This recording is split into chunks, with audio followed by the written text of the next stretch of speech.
Do we know anything about Molly's original owners? Yes.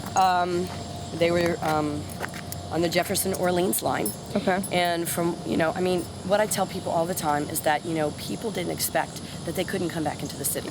So a lot of people left animals, fed them enough for a couple of days, figured that they would be back in, and then they couldn't get back in because of the whole flooding issue. So from what I understand, that was their thing. They didn't have a trailer because she was just a backyard pony. Right.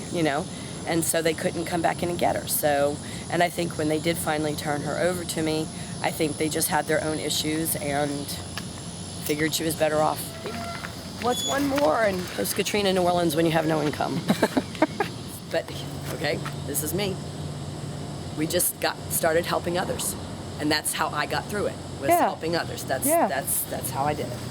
Especially the animals. Yeah. This is what I like. She's a good girl. So does Molly wear the prosthetic every day? Well, no, not necessarily. You see, normally I put it on in the morning and take it off in the evening. If I approach her in the morning and she says no, she'll pull up her stump, she'll run away, and I go, okay. And I'll try again later in the day.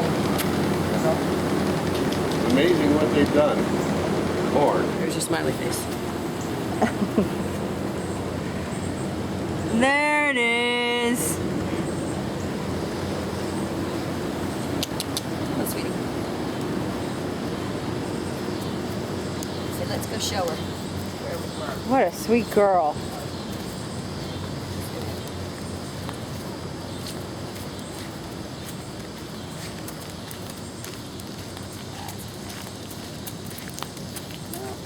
I know. You want to go in there and find all the rest, but I'll give you some treats instead. How's that? Is that a deal? Yeah, Did she have to get used to it, or? To some degree, because, being that it's jointed, she had to get used to the idea that she could actually flex it and move it. When she gets really tired on it, she'll literally drag it and won't use it. Right. So if she's just dragging it, it means she's that tired. How long did it take for her to learn? Not long, because like I was telling her, she was walking three-legged from the time of the attack. And really, even now, if you look, look at the angle the front leg is to the back legs, tripoded. It is not square. Yeah. She still, in essence, walks three-legged. Oh, so she doesn't put her full weight on Not it. a whole bunch. She can. So we were right here, and my vet's like fussing about the whole thing, and then it was all of a sudden, it was like she thought about it, and she went, okay. Because you refused to put the animal down, right? Yeah, but I was coming close, because she was yelling at me, telling me I was inhumane. And then she thought about it. She thought about Molly. She thought about how many crazy things I've done. She knows that, if I say I'm going to take care of her, I'm going to. So she calls LSU. I don't have my phone. I like to demonstrate it. So she's got LSU, and they're screaming at her through the phone, just like she kind of hollered at me, Yeah. So then she says, have Dr. Moore call me, Dr. Rustin Moore, who did the surgery. Right. So he did, and he was skeptical, but we said, look, just meet Molly. Same thing. Molly would get them to listen. It wasn't going to be me. I knew it. It wasn't going to be me who convinced them. It was going to be her. Okay? Yeah. And so sure enough, we get there. They put her in a stall. They put a camera. They saw her get up and down. They saw her walk three-legged. They hacked off the bad part that was just dangling at that point. And I have a picture of the other bad part if you want to see that. Took blood work, took x-rays of the good foot to make sure that nothing was looking bad in the good foot, right? Which would stack the odds against us. And they finally said, okay, we can't find a reason not to do it, okay? Two conditions. Number one, if things go bad. It's not our fault. Right. Not only that, but then we call it quits. Right. In other words, there's no prolonging it and hoping and hoping Right, and hoping right, like right. the Barbaro thing. It was like the second things go south, that's it. And we all came to that conclusion, and I said, of course, because I'm not into this. But you know what? She will tell me if that point happens. And she hasn't given it up herself. She will let me know. I know if that point ever comes. Right. Okay, if I just listen to her. The second thing was, you get to raise the money for it. Okay, once again, I am doing zero business pony rides. Post-Katrina New Orleans, I'm like, okay, great. How am I going to do this?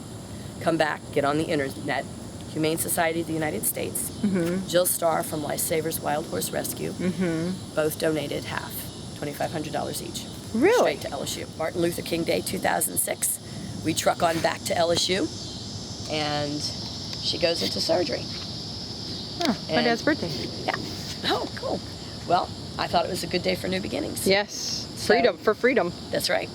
So at the end of the surgery, which the hardest time in a surgery is actually waking up from anesthesia. Yeah. Being small, we were able to be in there and control her getting up. They rolled her up. She got up, and she had the cast on with the temporary prosthetic. Well, let me tell you, most horses would feel that thing on them and try to get away from it, like, ah. Not her. She felt it. And she went, oh, a leg. Boom, went walking straight off on this cast. She did. Yeah, I saw the video. Straight off. Straight off. 5 weeks, cast comes off.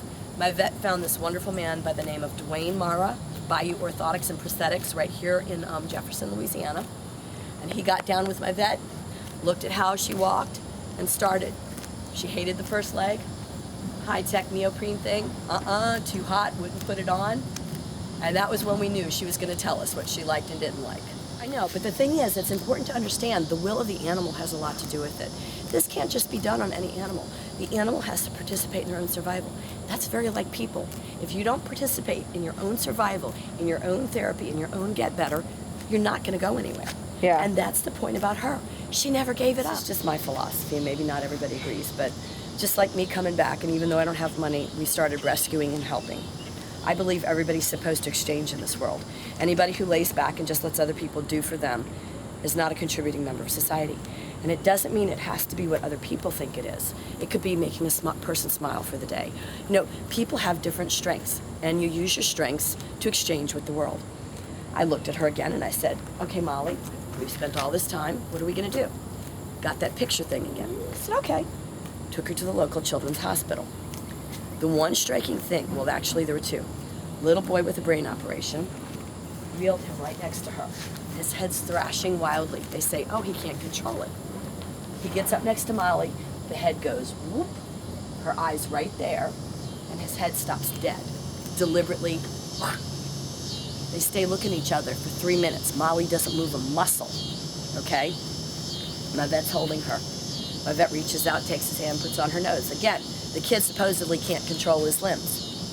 Keeps it there for a whole minute. So then when we're all done watching, seeing all the kids, we turn around and we take Molly down the pathway. All of a sudden, Molly spins around, drags me and the vet. Drags, like, stop, Molly, stop, right? Back up the path.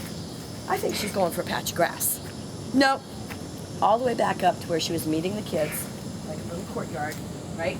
With that kid. Well, he wasn't there, but she stopped where she knew she was and looked around.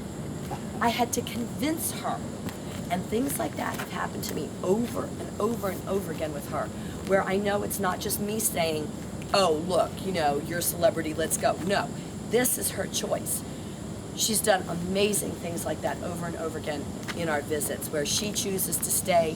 She'll pick out a person and she won't move until I get that person to come up. If she think that, it's just, I just listen to her.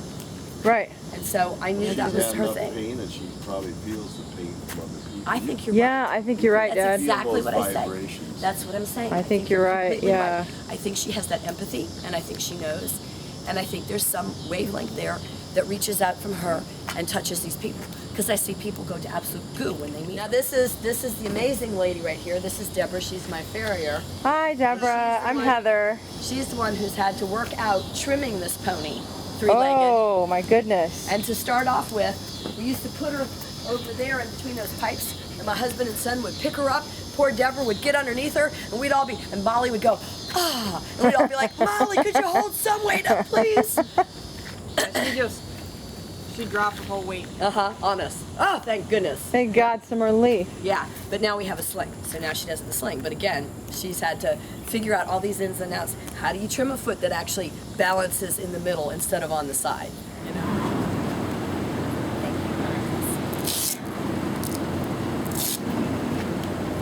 I'm taking it off.